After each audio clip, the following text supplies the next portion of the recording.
ایک آدمی اپنی بہن کی بیٹی سے نکاح کرنا بہت افضل سمجھتا ہو، بہتر سمجھتا ہو، اور دوسرا وہی مذہب کے ماننے والے اس گوتر میں نکاح کو حرام سمجھتے ہوں، یہ دونوں جمع کیسے؟ نمسکار، دا مرچی نیوز سے میں منور آپ کا سواگت کرتا ہوں، جہاں آپ دیکھ رہے ہیں ایک طرف پورے دیش میں ایک بحث چھڑی ہے، جہاں لوگ یونیفارم سول کوڈ کی بات کر رہے ہیں، جہاں سرکار ان کی خوبیاں گنانے کو تھک نہیں رہی ہے، وہیں دوسری اور وپکش اس کی کمیاں گنا رہا ہے۔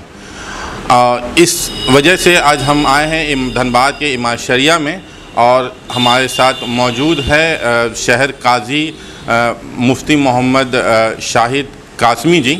تو ہم یہ جاننے کی کوشش کریں گے کہ اگر UCC اس دیش میں لاگو ہوتا ہے تو کتنا فائدہ اور کتنا نقصان ہوگا۔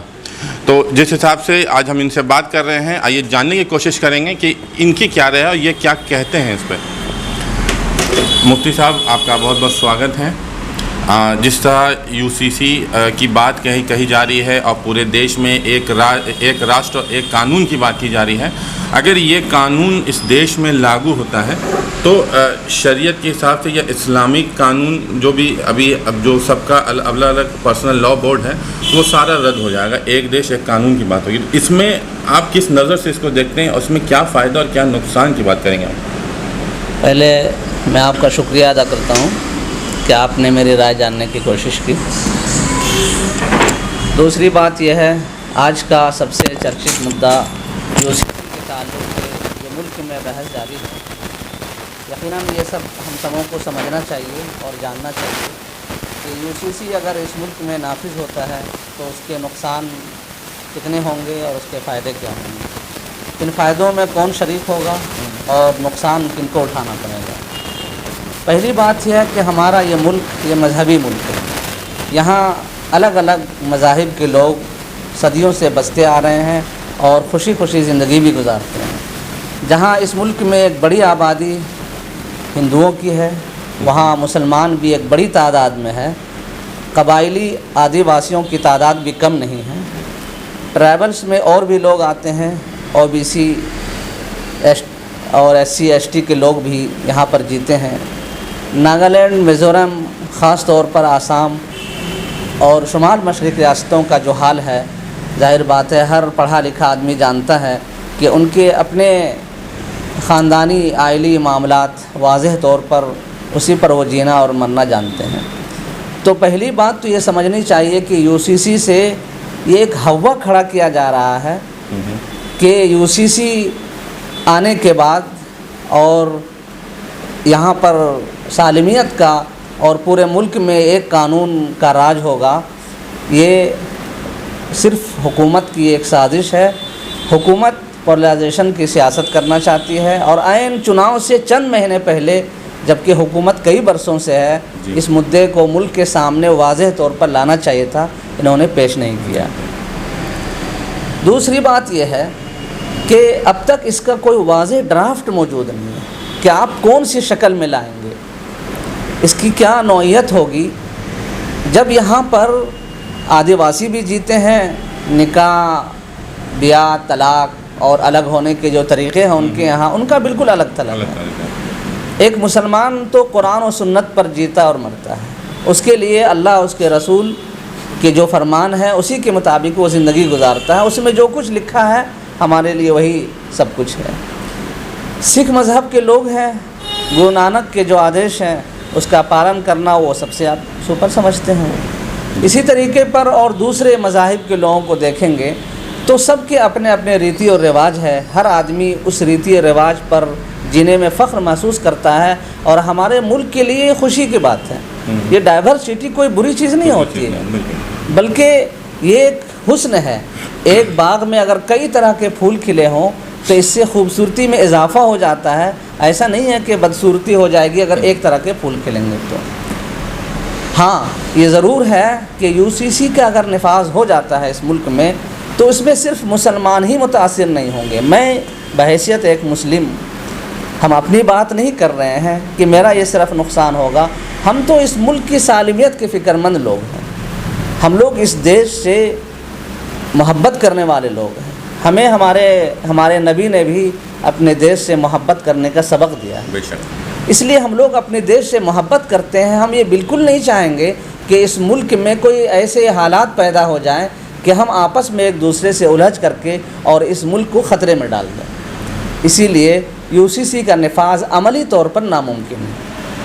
پریکٹیکلی کہیں گے تو بظاہر ایسا نہیں دکھتا ہے کہ دھراتل پر وہ سامان سامنے آ جائے، ایسا نہیں دکھتا ہے۔ نکاح اور طلاق کا معاملہ ہے، ابھی تک تو حکومت نے اس بات کو واضح کچھ پیش ہی نہیں کیا ہے کہ اس کا طریقہ کار کیا ہوگا۔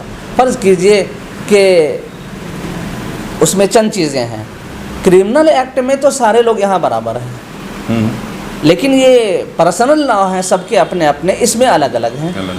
پرسنل لا کو الگ رہنے میں ہی فائدہ ہے، الگ الگ رہنے میں ہی فائدہ ہے، سب کا یکساں کرنے میں سب کے لیے پریشانی کا باعث ہوگی۔ مثال کے طور پر یہ سمجھیے کہ ہمارے یہاں نکاح کا ایک نظام ہے اسلام میں کہ نکاح ہم کس سے کریں گے، اس کی ایک فہرست ہے، کیسے کریں گے، اور اس کا طریقہ کیا ہوتا ہے۔ ہمارے یہاں نکاح بہت آسان طریقے سے کیا جاتا ہے، یعنی گواہوں کے سامنے ایجاب اور قبول کر لینے کا نام نکاح ہوتا ہے۔ لیکن نکاح کس سے کریں گے، ہمارے یہاں موجود ہے کہ اس سے 9 طریقے کی عورتیں ہوتی ہیں جس سے نکاح حرام ہوتا ہے ہمارے یہاں، اور 9 کے علاوہ جو ہیں اسے نکاح جائز ہوتا ہے۔ ہمارے یہاں کے علاوہ آپ دوسروں کے یہاں آئیں گے، اس میں ایک مذہب کے ماننے والے لوگوں کی ہم مثال پیش کرتے ہیں۔ فار ایگزامپل، جو لوگ جنوبی ہند میں رہتے ہیں، جو لوگ ساؤتھ انڈیا میں ہیں، جو جنوبی ہند میں لوگ ہیں، اور جو لوگ ہمارے یہاں رہ رہے ہیں نارتھ انڈیا میں، اب معاملہ آپ یہ سمجھیے کہ ان کے ہاں نکاح کے معاملے میں ہمارے یہاں جو ہندو برادران لوگ رہتے ہیں وہ اپنی چچیری بہن سے، کھلیری بہن سے، پھپھیری بہن سے، ممیری بہن سے نکاح کرنا حرام سمجھتے ہیں۔ نہ صرف یہی بلکہ یعنی اس گوتر میں نکاح نہیں کر سکتے ہیں، وہ ان کا اپنا ایک طریقہ ہے، ان کو وہ پسند ہے، اس کا نظریہ ہے، کوئی اس سے کسی کو نہیں روکتا۔ ہمارے یہاں کا طریقہ میں نے بتایا کہ 9 طریقے کی عورتیں ہیں، اس کے علاوہ نکاح جائز ہے۔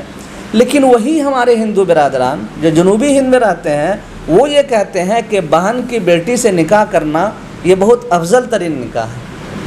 ظاہر بات ہے دونوں باتیں کیسے جمع ہو جائیں گی؟ قانون میں کس کا راج چلے گا، ساؤتھ انڈیا کا یا نارتھ انڈیا کا؟ یہ ہم سب لوگ جانتے ہیں کہ حاوی کون سا ہے۔ عملی طور پر دھراتل میں آنا ناممکن ہے کہ ایک آدمی اپنی بہن کی بیٹی سے نکاح کرنا بہت افضل سمجھتا ہو، بہتر سمجھتا ہو، اور دوسرا وہی مذہب کے ماننے والے اس گوتر میں نکاح کو حرام سمجھتے ہوں۔ یہ دونوں جمع کیسے ہوں گے؟ طلاق کا معاملہ ہے، ہمارے یہاں طلاق کا ایک سسٹم ہے۔ اس طلاق کے تعلق سے بدنام بہت کیا گیا، میڈیا والے اس کے بڑے ذمہ دار بھی ہیں کہ اس کو بہت زیادہ اچھالا گیا۔ آپ سینسس کی رپورٹ دیکھیں، ہم اپنی بات کہیں گے تو آپ تو یہی کہیں گے کہ آپ اپنی بات بتا رہے ہیں۔ 2012 کی آپ مردم شماری دیکھیں، اس میں طلاق دینے کی جو شرح ہے سب سے زیادہ کون ہے اور سب سے کم ہے؟ ہم ہیں 5ویں 6ٹھے نمبر پر۔ لیکن ایسا سمجھا جاتا ہے کہ کوئی مسلمان بغیر طلاق دیے ہوئے اپنی لائف گزار ہی نہیں سکتا۔ اسی طریقے پر ایک سے زیادہ نکاح کرنے کا معاملہ بھی ہے۔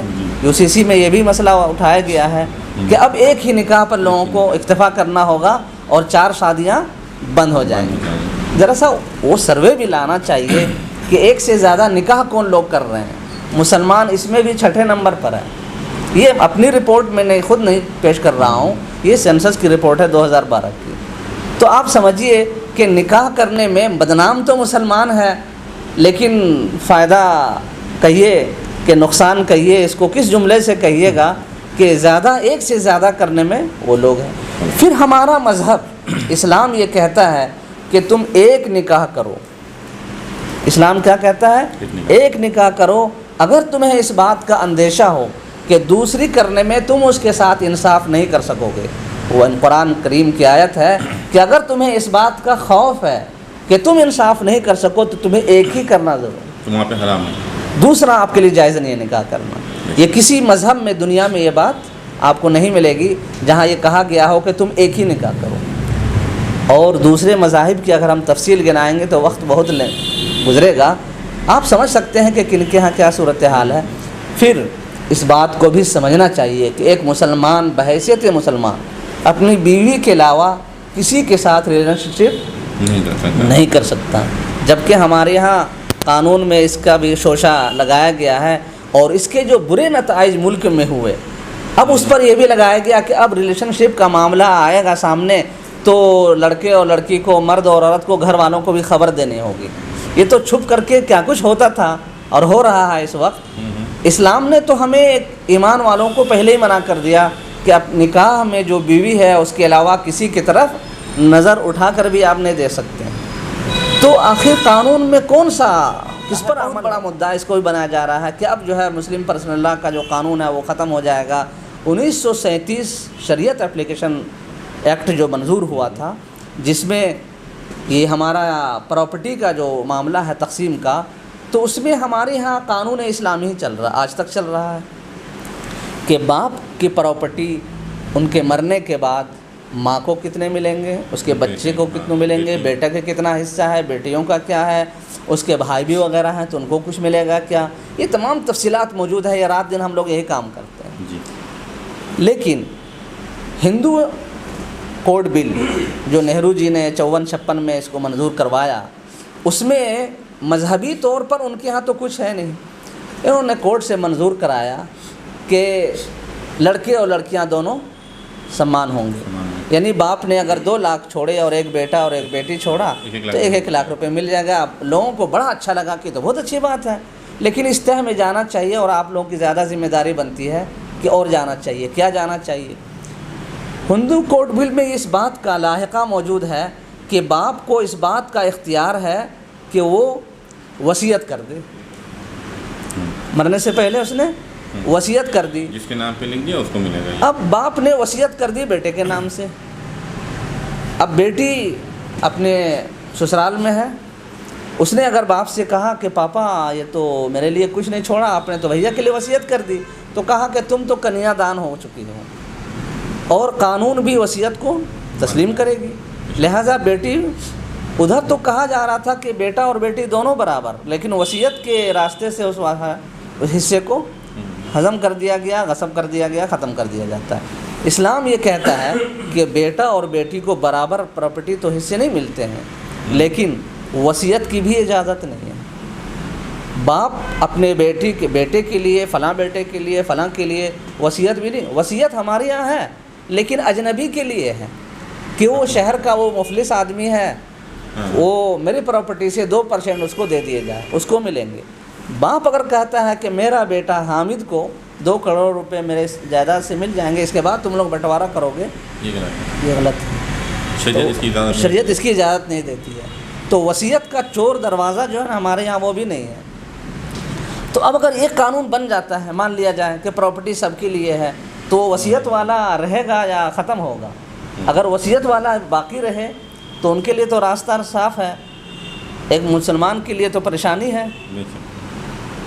دوسری بات ہے، اسلام بیٹا اور بیٹی میں جو پراپرٹی میں کم اور بیش دکھ رہا ہے آپ کو کہ بیٹی کو 1 کروڑ ملے اور بیٹا کو 2 کروڑ مل گیا، تو یہ تو آدھا ہو گیا، بہت پریشانی کی بات ہے۔ پریشانی نہیں ہے، یہ بیٹی سسرال جا رہی ہے، شوہر کی پراپرٹی سے اسے وہاں بھی حصہ ملتا ہے، پھر اس کے بیٹے ہوئے تو بیٹے سے اگر پراپرٹی ہے تو ماں کی طرف وہ منتقل ہوگا، اور بیٹی کو، عورت کو ذمہ خرچہ کرنا کچھ بھی نہیں ہے، شوہر کے ذمہ ہے۔ اگر بیوی کما رہی ہے ہر مہینے 2 لاکھ روپے اور اس کا شوہر 1 لاکھ روپے کماتا ہے، تو گھر کے جتنے اخراجات ہیں وہ ذمے کس کے ہیں؟ صرف شوہر کے ذمہ ہے۔ وہ اس کی بیوی کی مرضی ہے کہ وہ پیسے وہ خرچہ کرے کہ نہ کرے، اس پر کوئی ذمہ داری نہیں ہے۔ تو اگر باپ کی پراپرٹی سے اگر اس کو کم مل رہا ہے تو کیا مشکل کام ہے، اس کو کئی پراپرٹی تو اور بھی مل رہے ہیں اور ذمہ داری بھی کچھ نہیں ہے۔ تو وراثت کا معاملہ یہ ہے۔ اسی طریقے پر وصیت کی میں نے بتا دیا آپ کو۔ مسلم پرسنل لاء ابھی ہمارا جو چل رہا ہے، اس میں طلاق کا معاملہ ہے۔ 3 طلاق کا بل سپریم کورٹ نے اس طے کر چکا کہ 3 طلاق کا جو قانون ہے، لیکن ہم اس تعلق سے بھی ایک سوال کرنا چاہتے ہیں کہ 3 طلاق کا قانون اس طرح شور مچایا گیا اور اس کو پاس بھی کرایا گیا کہ اب مسلم مہیلاؤں کے لیے اچھے دن آ گئے اور اب یہ واقعہ نہیں ہوگا. کیا 3 طلاق قانونی طور پر بند ہو گیا لیکن طلاق کے واقعات پہلے سے کم ہو گئے یا زیادہ ہو گئے؟ ظاہر بات ہے طلاق کا واقعہ کم نہیں ہوا. اب یہ ہے 3 طلاق آپ ثابت کر پائیں گے کہ 3 طلاق دی ہے ہم نے, تب وہ کیس دائر ہوتا ہے نا. پھر ظاہر بات ہے یہ بہت مشکل کام ہے. عدالتوں میں مقدمات کا دائر ہونا الگ بات ہے اور اس کو ثابت کرنا بہت مشکل بات ہے. اس لیے آج تک 2017 میں غالباً یہ فیصلے ہوئے تھے 3 طلاق کا معاملہ, اگست 2017 میں. تو 2017 سے لے کر اب تک کتنے ایسے معاملے دائر ہوئے اور سزا ہوئی, ذرا سا اس کا بھی جائزہ اور اس کی رپورٹ بھی پیش ہونی چاہیے.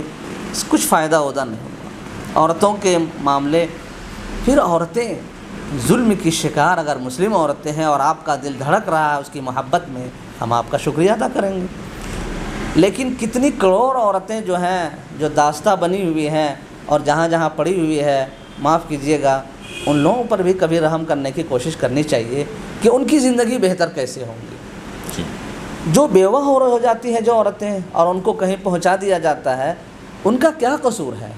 اس کے شوہر مر گئے, کسی طرح بیچارے دنیا چلے گئے اس کے شوہر, لیکن اس عورت کا ابھی جوانی کی عمر میں ہے, کسی بھی عمر میں ہے, اب اس کو زندگی بھر یوں ہی سڑا دینا یا الگ تھلگ زندگی گزارنا, اس عورت نے آخر کیا قصور کیا تھا؟ ہم اولڈ ایج ہوم کے بارے میں کہہ رہے ہیں نا, ودھاشرم کے بارے میں, سب کے بارے میں کہہ رہے ہیں. ودھوا عورت کے بارے میں کہہ رہے ہیں. ودھوا عورت کے بارے میں ہم کہہ رہے ہیں کہ اس کا کیا قصور ہے, اس کو ایک نئی زندگی گزارنے کا کیوں نہیں اختیار دیا گیا؟ تو یہ قانون میں یہ سب بھی آئے گا تو سب کے حقوق برابر ہونے چاہیے. اور میں نے بتایا کہ اس قانون کی زد میں صرف مسلمان نہیں ہیں, ہر دھرم کے لوگ ہیں اور ان سے واسطہ ان کو بھی پڑے گا. اسی لیے آپ دیکھیں گے سکھوں نے اس کی مخالفت کی, قبائلیوں نے اس کی مخالفت کی, خود این ڈی اے کے اتحادی ہیں اور ناگالینڈ والے سی ایم نے اس نے اختلاف کیا. تو اس طرح کے صورتحال ہے, اس پر ملک کے دانشوروں کو غور و فکر کرنا چاہیے اور یہ ملک جس حسن و خوبی کے ساتھ آگے بڑھ رہا ہے اسے بڑھنے دینا چاہیے. تو کل ملا کے آپ نے یہی بات بتائی کہ جو یہ یو سی سی کا معاملہ چل رہا ہے یہ حقیقت میں نہیں ہے, یہ صرف ایک چناوی اسٹنٹ ہو سکتا ہے اور اس کا فی الحال اس کا بھی کوئی ڈرافٹ تیار نہیں ہے. تو ابھی یہ کہنا مشکل ہے کہ یہ کیا ہوگا, کیسا ہوگا, نہیں ہوگا. تو یہی آپ کا یہ کہنا ہے نا؟ فی الحال تو ایسا ہی دکھ رہا ہے کہ چناوی مدعا ہے, ورنہ 2018 بہت دن نہیں گزرے. 2018 میں لا کمیشن آف انڈیا نے یہ کہہ کر کے اس کو منع کر دیا تھا کہ ابھی ضرورت نہیں. 2016 میں اس کو لایا گیا تھا, 2018 میں لا کمیشن کی رپورٹ موجود ہے. پھر اس بات کو بھی سمجھنا چاہیے کہ لا کمیشن آف انڈیا نے ابھی رائے مانگی ہے لوگوں سے, پورے ملک سے 1 مہینے کا ٹائم دیا ہے, رائے مانگی ہے کہ یو سی سی کا نفاذ ہونا چاہیے کہ نہیں ہونا چاہیے. ظاہر بات ہے ہر آدمی اپنے طور پر منفی اور مثبت جو ہے نگیٹیو پازیٹیو جو رپورٹیں دینی ہیں وہ رپورٹ لوگ دے رہے ہیں اور یہ سلسلہ چل رہا ہے. یہ رپورٹ آئیں گی اور اس کے بعد حکومت کا جو ہے وہ معاملہ اپنا آگے پیش کریں گے. پہلے ڈرافٹ تیار ہوگا, اس پر بحثیں ہوں گی پارلیمنٹ میں. جو طریقہ کار ہے وہ کچھ ہوتا ہے, لیکن ہمارے یہاں اتنا جلدی کچھ ہو جانا بھی مشکل بھی نہیں ہے اور دھراتل پر اترنا, زمین پر کسی معاملے کو اترنا بڑا مشکل کام ہے. اس لیے اس ملک کے حسن خوبی کو باقی رہنے دینا چاہیے. شکریہ. تو جیسے کہ آپ نے سنا کہ جیسے انہوں نے بتایا کہ یہ جو یو سی سی کا معاملہ پورے دیش میں چل رہا ہے یہ ایک طرح کا چناوی اسٹنٹ کہہ سکتے ہیں. اور دوسری اور انہوں نے یہ بھی کہا کہ اگر یو سی سی لاگو بھی کیا جائے تو وہ پاسبل نہیں ہے. اس دیش میں ہر دھرم کے لوگ ہیں, ہر کسی کا اپنا ایک قانون ہے, اپنا طور طریقہ ہے. تو فی الحال اتنی جلد بازی میں یہ قانون آنا تو مشکل ہے. ابھی فی الحال ڈرافٹ بھی تیار